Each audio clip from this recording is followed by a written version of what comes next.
The Jesus Trilogy, The Four Messiahs, Chapter 13, Part B. How ironic yet wonderful, Mary thought. 3 kisses in 5 months of marriage. As their lips parted, their eyes met. The understanding between them needed no words. There would be time for everything. Mary had heard that pregnant women became more amorous as their pregnancy went along. There was always the fear that their husbands might not find them attractive. The amorous part was definitely happening for Mary, but she was still beautiful, and she knew Joseph thought so. What she didn't know was that Joseph thought that pregnant women actually had a certain sex appeal. She didn't have stretch marks yet, and she prayed to God that she wouldn't get any for Joseph's sake. Joseph thought pregnancy was a sign from God that love had given a woman a child, and he had learned from his first wife that true love was the greatest turn-on of all.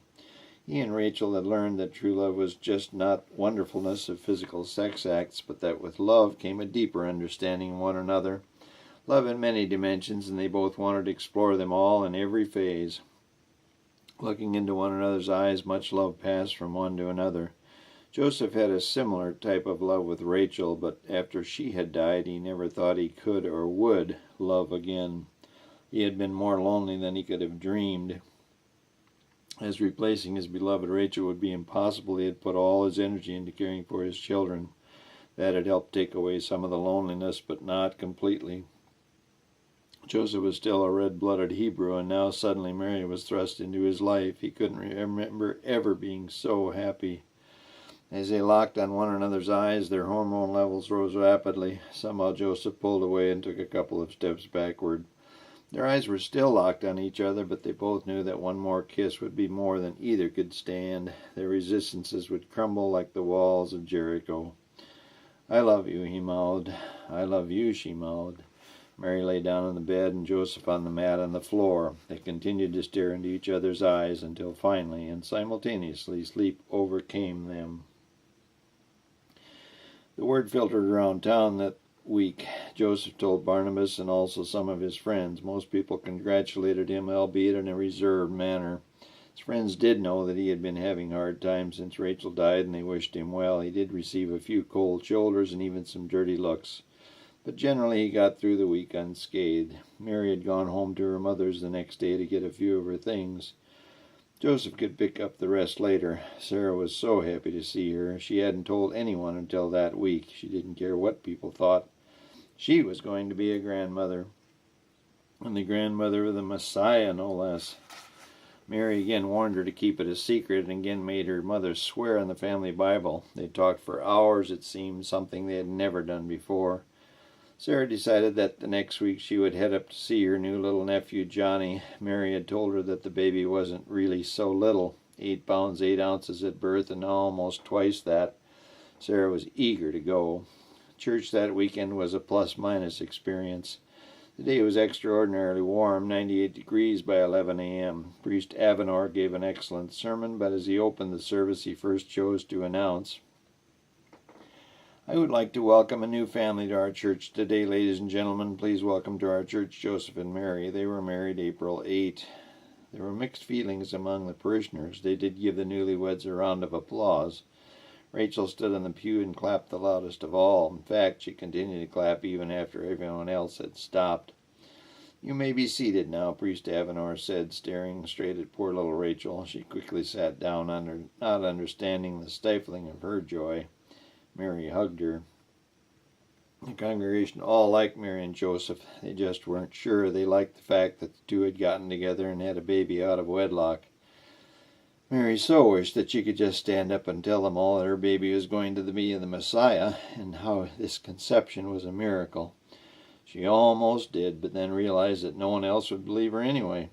She, Joseph, Sarah, and Zacharias and Elizabeth, only 5 people in all Israel, actually 5 people in all the world, knew what was to be her secret. That was 3 fewer than went into the Ark of Noah. She took Joseph's hand and held it for the rest of the service, feeling secure and safe, and one added plus was that they could show affection, not caring about being carried away with their now strong physical attraction. Mary did hear after the service of Joanna's bust. Joanna was back in school, and Gloria was more than pleasant. Mary knew why, but she liked Gloria anyway. Gloria had always been nice to her, even before all the recent events. She would keep Gloria's secret, and she knew Gloria knew she would. They both were on the social edge. "Those filthy, rotten Romans," Gadara said. "I hate 'em, every last lousy one of 'em." Tara chimed in. "What are you going to do about it, Chief?" Omar asked from across the room. "They slaughtered all our best soldiers." "Well, we've been recruiting all week," Pharaoh said. He really wasn't Egyptian, but he had been a warrior on the Egyptian coast as a mercenary during an uprising in Alexandria, and he had actually killed one of the peasant farmers, hence he was called Pharaoh, or Ro for short. "That slaughter at Magdala was a fluke. I'd like to take that Colonel Saul out. That would show 'em." Omar was livid. "No, boys, we got to kill more than one man at a time, or we'll never win this war." Tara shook his head.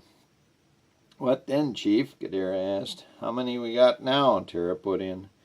"I'm guessing 240 or 250, Gadara estimated. "Not nearly enough," Tara said. "We lost 60 good men in that ambush, and we need to return the favor. Get our name in the paper like that murderer Saul," Rose said. "He could have taken those boys prisoner. He didn't have to kill them," Omar said angrily. "They're probably better off. I hear them Hebrew officers of Herod are the cruelest of all," Ro added. "Even more vicious than the Romans." "They like to make examples," Tara added. Uz now piped up. "I'll make an example of Colonel Saul. I'll drive that purple cross right through his skull." Laughter ensued. They were in the back room of Uzziah's shop. The room was upstairs behind a large area where cartons were stored. The men had placed a lookout on the street to warn of Roman or Hebrew patrols.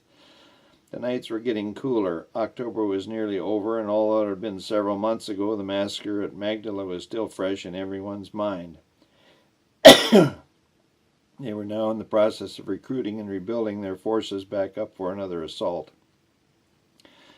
They had not yet made any formal plans as to when or where such an event would take place, but they knew it would happen. The organization was called 6 Points, 1 point for each corner of the Hebrew star. There were 6 so-called commanders. Abel was missing that night. He was the real leader. The group's latest task was stockpiling weapons, which are kept in this upper storage room in cases marked with bogus names. "We got weapons for everyone?" Omar asked. "I'd say about 150 weapons," Uz calculated.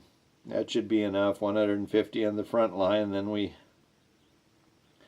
use the rest when some go down. The reserves can pick up the ones left lying."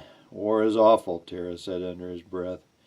"Where is the Messiah?" Omar wondered. "The scripture says that when times get really bad, the Messiah will come and deliver us.